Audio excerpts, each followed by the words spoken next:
Hi everyone, welcome to another edition of Sportsworld, Al Jazeera's look at sports on every continent. We are in the middle of downtown New York City, a city getting ready to host the final Grand Slam of the tennis season, the US Open.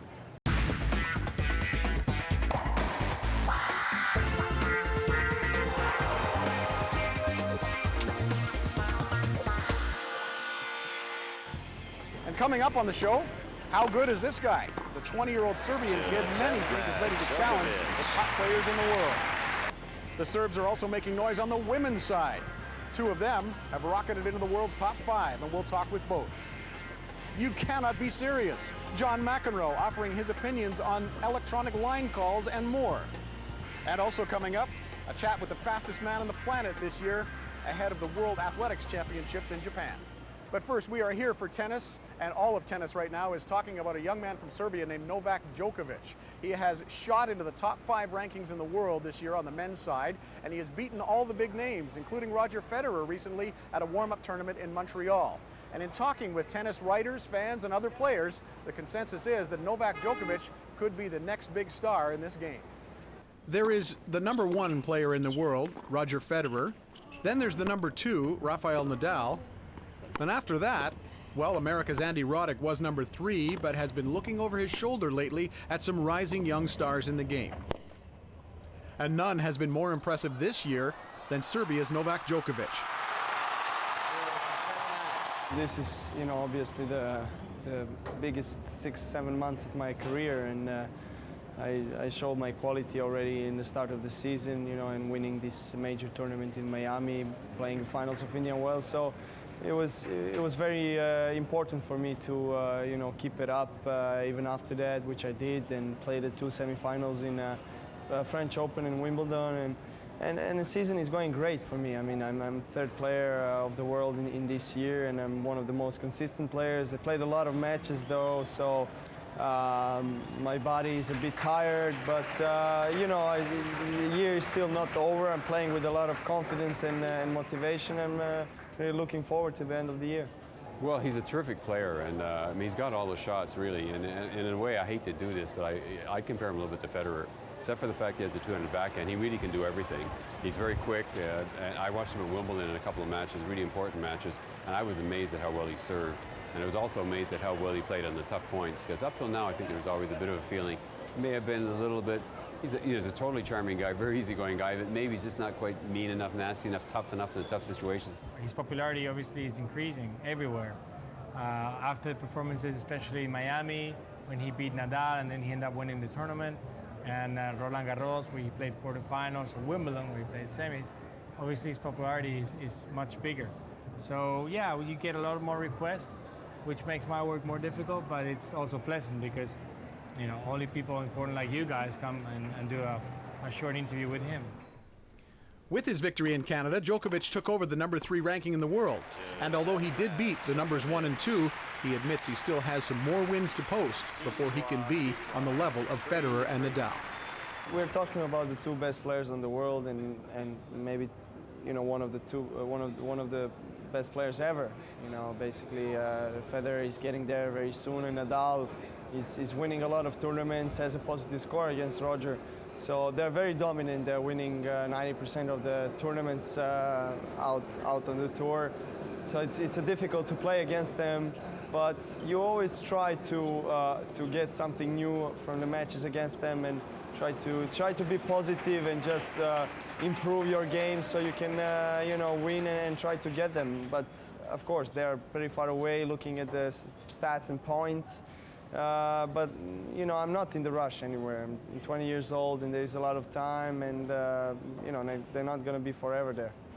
Yeah, I hear lots of people already saying NOVAK Djokovic and Andy Murray are the next ones. How do you feel about that? Do you think that's... Well, it's great to see that a couple of young guys are doing good on the tour. As you mentioned, Murray, Gasquet, Monfils, Berdych. These guys are doing great, and myself. So it's always good for the sport to see some new faces, new people, and new energy. So I think it's good. Who are your influences then, Novak? Who did you like to watch growing up on the tennis court? Well, Pete Sampras was always my idol, and looking at his game, comparing to my game, it's totally two different styles. But you know, I loved his way of playing the matches and just, you know, how he coped with the pressure. He played his best tennis in the most important moment. So I looked at him as an idol, and he actually motivated me a lot when I saw him lifting the Wimbledon trophy when I was 5, 6 years old. So I, you know, imagined myself in that position one day. The rise of Serbian tennis has got to be something that you're pretty proud of. Yourself on the men's tour, Ivanovic, Jankovic on the women's tour. Serbia is on the map now for tennis. Tennis was never so big in our country as now. It was big in ex-Yugoslavia when we were together with Croatia, with Bosnia, and so we had a pretty strong team. But Croatia has a much bigger tennis tradition. We don't. So for us, it was crucial to just try to find some places where we can practice, because it was very difficult to succeed from the country with no tennis tradition. We didn't have enough conditions and facilities, so we had to go somewhere else. But it's always good to see that all those players in the women's and men's tennis are doing great, and for the country who had a lot of problems in the country, small country, it's always nice. As you look ahead to the U.S. Open, last major of the year, what are your thoughts about that?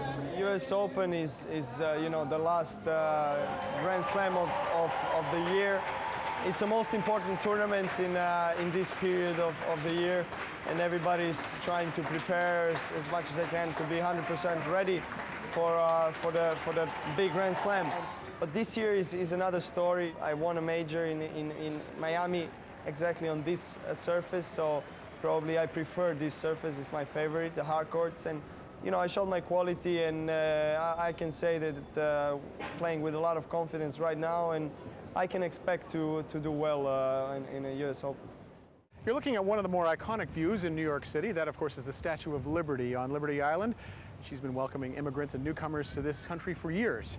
And when you come to the subject of newcomers and take a look at the women's tennis tour, yes, it's still Justine Henin on top at #1, Maria Sharapova #2, but a bit of a Balkan barrage going on there as well. Two young Serbian players, Jelena Jankovic and Ana Ivanovic, really been turning heads and winning some tournaments. Call it a Balkan barrage. These two hard-hitting players from Serbia, 22-year-old Jelena Jankovic and 19-year-old Ana Ivanovic, have really been turning heads on the Women's Pro Tour this year, and they have now climbed into the top 5 in the world rankings. Yeah, it's amazing. I mean, it's great. There's a lot of concurrence. They push us to get better, so that's very important. They're all very young, all very motivated, they have a very good attitude and a lot of respect for everyone. And Djokovic is amazing, I think, and Anna and Jelena are just at their best level now, and they're still very young, so they will improve a lot. So they give us a lot of trouble, but that's good for the game and very exciting.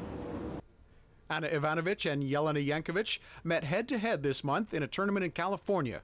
It was in semifinal play, and Ivanovic emerged the winner and went on to claim the tournament title, her 3rd of the season. Yeah, it's been exciting times for me, especially the last few months. I've been playing some really good tennis. I'm very, very happy at the stage I'm at right now. I was for quite a long time around 15, 20 on a ranking list, and my goal was to become a top 10 for quite some time. And then this year when I won Berlin, I finally broke through and was ranked 8th after the tournament. So it gave me a lot of confidence and also motivation to work harder and achieve even higher goals I set for myself. Still, a chat with Jelena Jankovic, who's won 4 singles titles herself this year, finds her feeling great. I had an amazing year so far. I'm just so happy, and every time I go on court I just enjoy my games, and I think that's the most important, and I really worked very hard, you know, to be where I am at the moment, and I think all the hard work is really paying off. What is it about Serbian tennis these days? Is it just a coincidence, or is Serbian tennis, is there something in the water there? Maybe something in the water there, I don't know. But I think it's a coincidence that all of a sudden, you know, this year we started to do so well. But I think we have a huge potential. We, as a nation, we are very talented, and we have so many great athletes there coming from such a small country. And Jankovic began playing tennis at age 9, introduced to it by her older brother. And she says one of her influences was Serbian-born Monica Seles, and she never really dreamed of being a professional player. I just wanted to be an active kid, you know, to do something smart after school. And then, you know, they said I was very talented, and I went to America, and all the things started. But I never really, you know, imagined that I will be, you know, #3 player in the world like I'm now, and that tennis will be my job. Meanwhile, Ana Ivanovic has burst into prominence with her strong play this year, as it was for her compatriots Jelena Jankovic and Novak Djokovic. Practice time and travel to other countries for competition were hard to come by for Ivanovic while growing up in Serbia. Yes, it was very tough. We've been through actually 2 wars, one in '91 and then in '99 bombing, and it was hard to practice. First few weeks we couldn't practice at all, and then later on we just practiced from 7 to 9 in the morning, maybe did some fitness after, and then from about noon all day long and all night we couldn't go out because it was dangerous. And also later on it was very hard for us to travel. We didn't have direct flights from Belgrade to almost any city in Europe. It was amazingly hard to get visa to go to another country. So once we get a chance, and once also for myself speaking, got a manager aboard from Switzerland, I was very excited, and I appreciate it so much, and I wanted really to practice hard and see how I go. Both Serbian women are looking forward with great anticipation to next week's U.S. Open here in New York. It's in America, so it's very big and a lot of crowds. The central court is the biggest central court we have, and it's last Grand Slam of the year. So it's very exciting, and everyone wants to do well towards leading to the Masters or Championships. So it's very exciting times. I love playing there, and last year I was a semi-finalist and had a huge chance to go into the final. But I look forward to competing there this year, and I will try my best, and we will see how far I can go. Well, the betting is those two are going to be heard from for quite a while on the women's tour. As always, you can keep up to date and get all the information you need in sports on our website at aljazeera.net/English. You're watching Sports World, and we invite you to stay with us. Still to come on the program, a chat with Tyson Gay, the world's fastest man this year, as he gets set for the World Athletic Championships in Japan.